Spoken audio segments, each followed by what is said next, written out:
Hello ladies and gentlemen, Fishbat here again, and I think we are long overdue for another Fishbat battle report. Kings of War 2nd edition once again, an 1100 point game, Ogres vs Undead. My opponent is playing the Undead army, and this is only his second time playing a war game. He does very well considering, and you'll see that reflected in the results at the end of the game, but suffice to say that I make a number of blindingly stupid tactical decisions, as you will see throughout the course of this video. And so, for your entertainment pleasure, here are a series of blunders committed by me, Fishbat. For those unfamiliar with my other video, here are a series of the notations that I use throughout to help keep track of what's going on. I'll let you pause if you want to look. So, to start off, I am controlling the Ogres. In Kings of War, the Ogres are a bit of an elite army. Every unit they have is rather expensive, so they will often have fewer units than the enemy and are vulnerable to being outflanked. However, the units they do have tend to hit pretty hard. They have, generally, good defense, good attack, and a higher than average speed. A real sort of jack-of-all-trades army, in many respects. The weaknesses, however, are their heroes. They're rather expensive, and so it's hard to get the inspiring that you need all across the board. Beginning with what I have on the board, those Games Workshop Ogres there, I'm using as Berserker Braves. Berserkers are a bit different. They have a lot of attacks, and they do not waver. However, they trade that in for a slightly lower defense. So they're good for running up and chopping things to bits, particularly things with a bit of a lower defense value, to really make the most of all those attacks. In the middle we have a Warlock, here using a Reaper miniature, which is the Ogre Spellcaster, and which gets bonuses to its spells by being close to the Berserker Braves. Moving along, we have an Ogre Warrior Horde. These are the bread and butter of the Ogre forces. Only one of them is painted here, the others are on the way. And they are pretty solid all-round performers, I'd say. This is my first game with the Ogres. I was looking forward to using them, and for the just plain bog-standard Ogre Warriors, I was pretty happy with how they went. Next along we have the Standard Bearer. He's just there to give inspiring to the army, to make sure they don't fall apart on a lucky roll. And then finally we have a Giant, a just nice big beat stick that has Crushing Strength 3 to get rid of those really annoying things. And then finally on the end we have some Ogre Shooters. Armed with heavy crossbows, these guys are basically a war machine. They fire 9 shots a turn, at piercing 2, at 3 feet range. So they're pretty good, they're pretty consistent sort of firepower, I feel. And of course, once they get into close combat, they do hit like Ogres with that Crushing Strength. And Ogres as a faction have the rule Brutal, which is that when they roll Nerve, they add +1 to their value to knock out an enemy unit, and that can be useful now and again. Looking at my opponent's deployment, that's the other side of the board opposite the Ogres, and you can see that my opponent there has really gone just over half of the board, he's really bunched his units in. Looking more closely, we see that he has a Skeleton Warrior Regiment, a Wraith's Troop.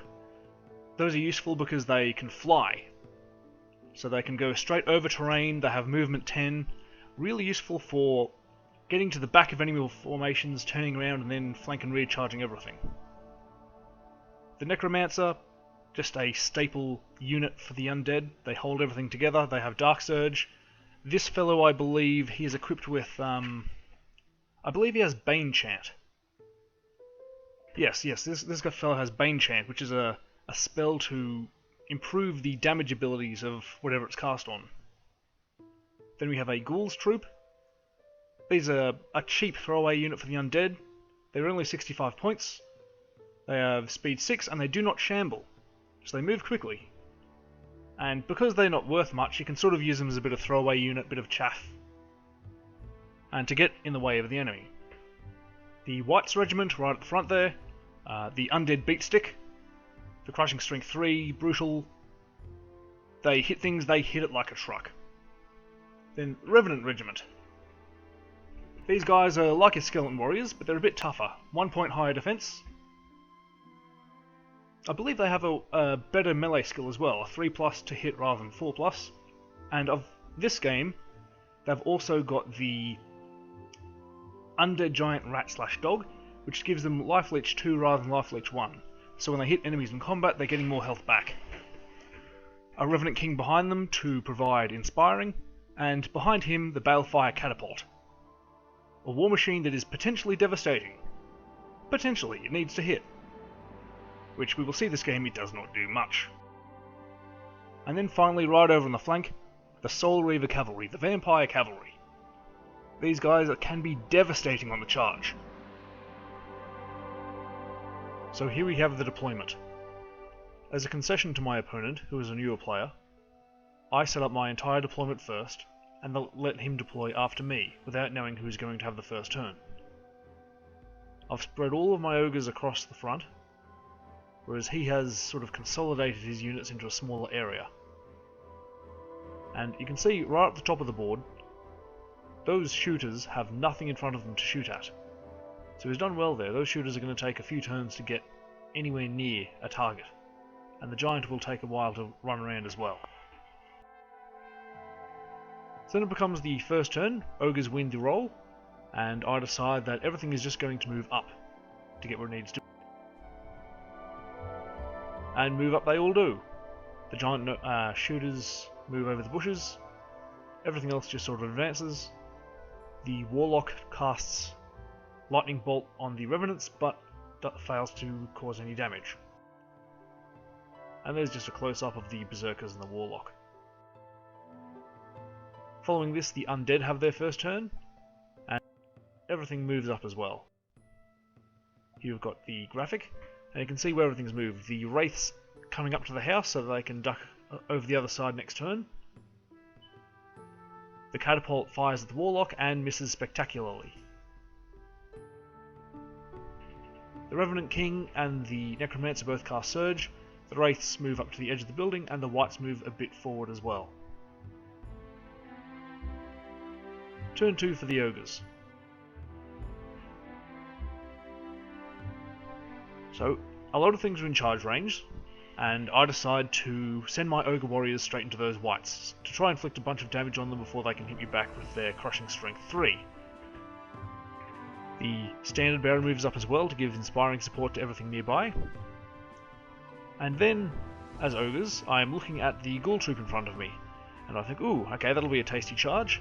So I send my left regiment into them, and then I think, oh, well, I can actually charge the flank. That was a tactical mistake. I should not have charged the flank with the other Ogre regiment. Those ghouls have a nerve of 9/11. When they get hit, they are going to die. You don't need 2 units of Berserkers in them, let alone one of them on the flank.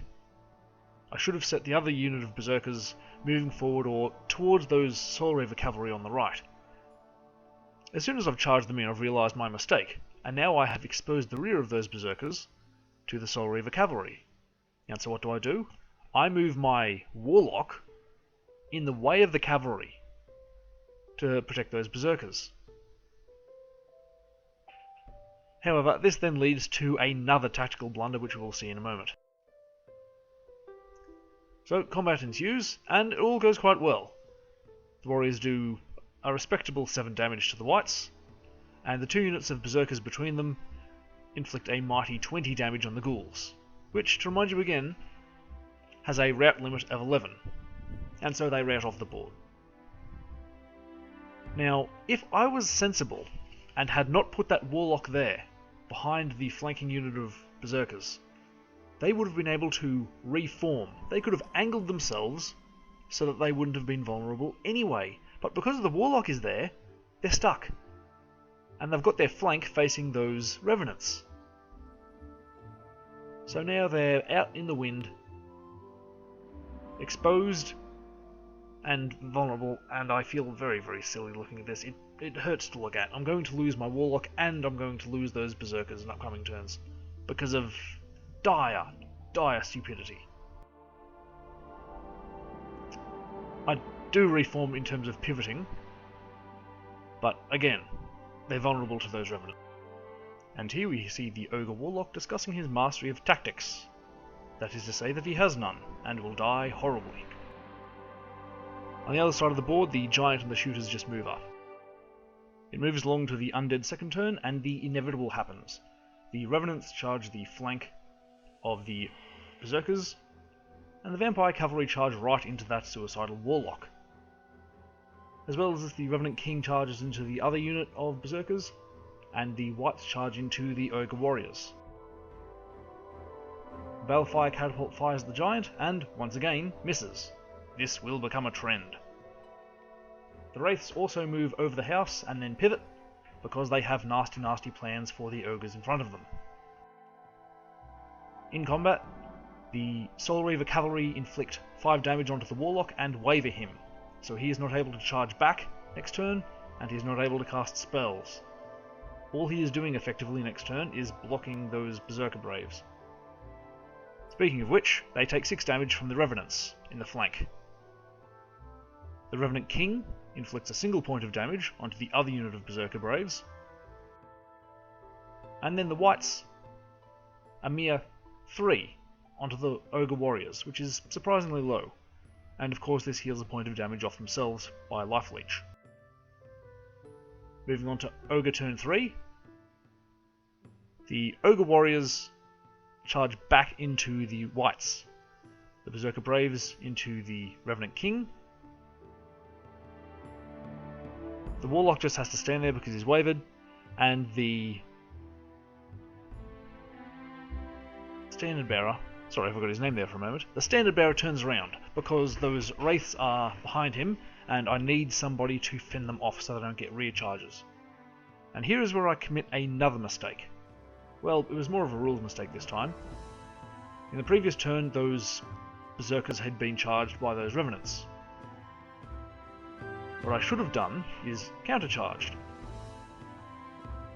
I think looking at that photo, there should have been enough space for the Ogres to fit if I had turned them around 90 degrees. We could have nudged the Revenants back a smidgen, but yeah, they would have fit. What I've done though is, at the time I was playing the game, I thought, oh no, I can't pivot them without colliding with the Berserkers and the Warlock, so I can't turn them around. So I left them there to get charged in the flank again. I think that if I played it again, I would have had enough room to countercharge and perhaps save them. But as it stood, they had to stay there. There was nowhere they could go. I had trapped them with my silly placement of the Warlock. And my Giant gets in on the action. He sees those Skeleton Warriors on the side there, and he charges right in. Into combat. That Giant inflicts a mere 2 points of damage, surprisingly low, onto the Skeletons. However, the Warriors do much better. They punch for 3 damage, leading to a total of 9, and manage to rout the Whites, and Inspiring does not help them. The first unit of Berserkers does 2 damage to the Revenant King, and that's it.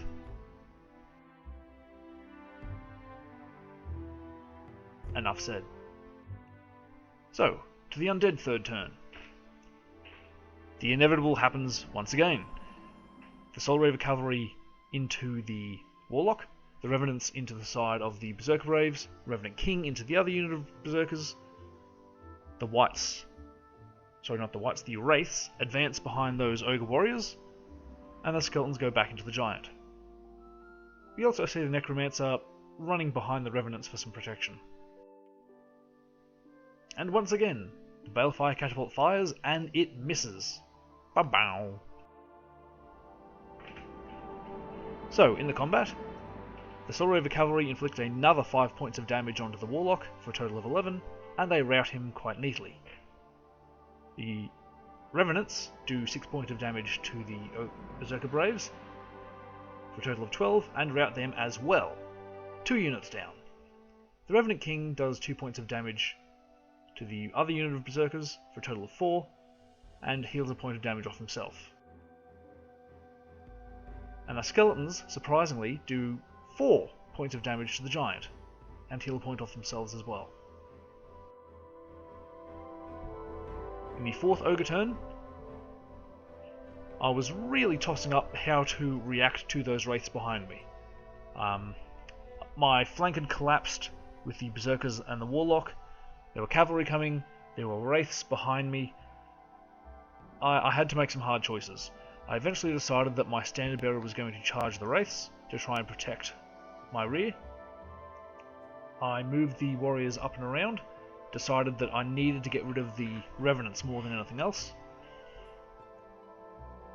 The berserker braves I put into the revenants as well this turn, charging the front, and the giant I actually decided to move him away from the skeleton warriors and towards the wraiths. I thought that was the more pressing target. Without that giant there, I'm able to use my shooters, which are finally in position, to fire at that skeleton regiment. I do 3 points of damage, bringing it to a total of 4. And pleasingly, that regiment is going to have to either march a very long way forwards to get near those shooters, or it's going to need to spend a couple of turns turning around before it can charge anything. And then over here, the berserker braves have inflicted 6 damage on the revenants. The standard bearer is not a very good performer, no damage on the wraiths.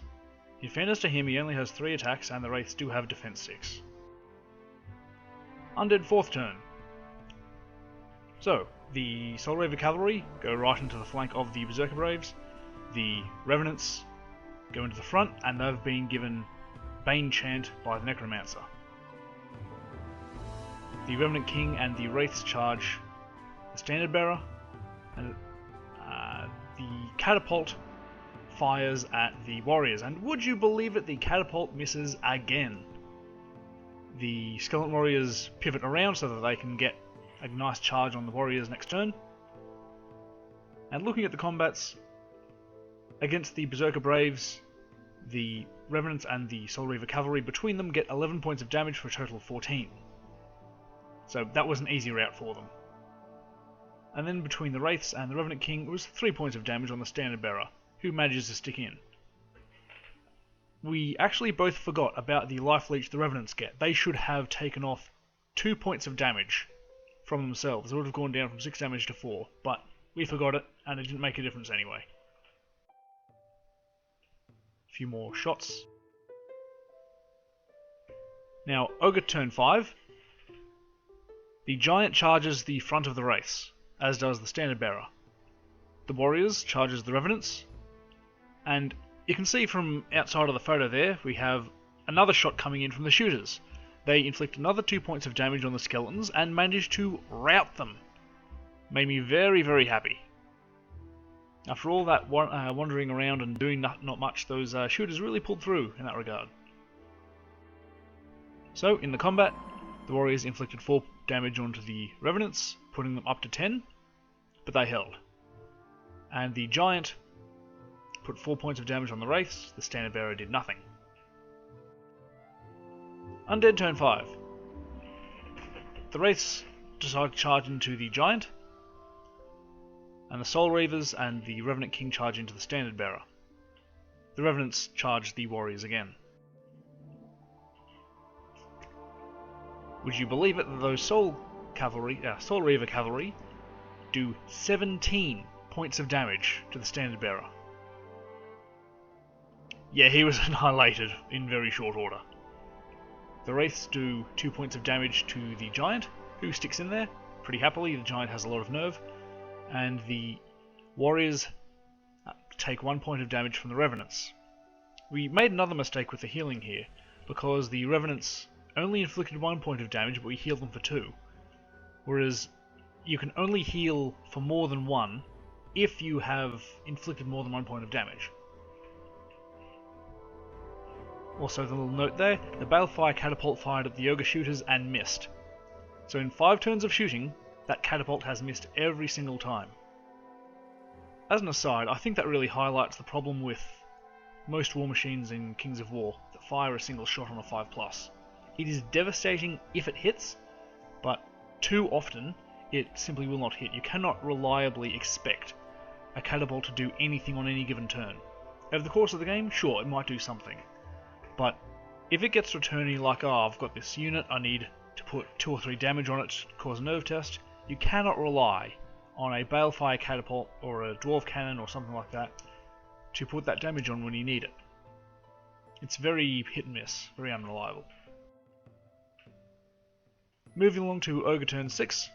The Ogre shooters then turn around, fire at the catapult, do 3 damage and rout it. So, once again, I think that just demonstrates the superiority of the war machines that fire many small shots. If we're going to call Ogre shooters war machine. Having multiple small shots just seems to be superior to something like a catapult. Really does.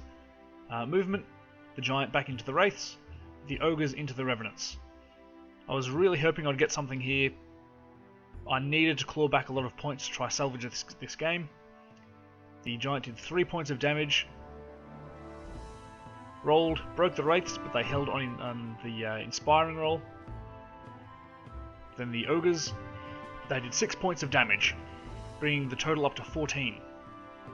Now at 14, I think that there was only a the nerve limit to break revenants is 17. So if you roll Snake Eyes and you add Brutal in, then you are automatically getting 17. So the only thing that can keep them in the game is rolling Snake Eyes because of the Insane Courage rule. Well, wouldn't you know it? I break him, I re-roll, and then Insane Courage. What can you do? So, then it gets to Undead turn 6. The Wraiths and the Revenant King attack the Giant, inflict 5 points of damage. The Soul Reaver Cavalry get a flank on the Warriors, and the Revenants attack from the front, again with Bane Chant, and do 14 points of damage, for a total of 18, which routs the Warriors. Got another shot. And then we rolled for a 7th turn to see if we could have another turn there, an opportunity for me to claw back something, but alas, that was the end of the game. And so there's a shot of the board right at the end. You can see it's pretty empty. We've got a lot of stuff in the middle. It's a lone giant with a lot of damage versus the Wraith unit, the Revenant King, the Soul Reaver Cavalry, the nearly dead Revenants, and the Necromancer. And way off on the side you have the Ogre shooters.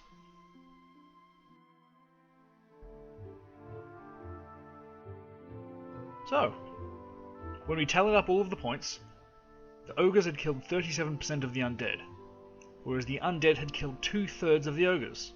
So it was a clear victory for the Undead today. Congratulations to my opponent, he did very well indeed. If you have a look in the description, my opponent is a keyboard player, and if you want some really groovy music to listen to, you should go and have a listen. I hope you enjoyed this Fishbat battle report. See ya!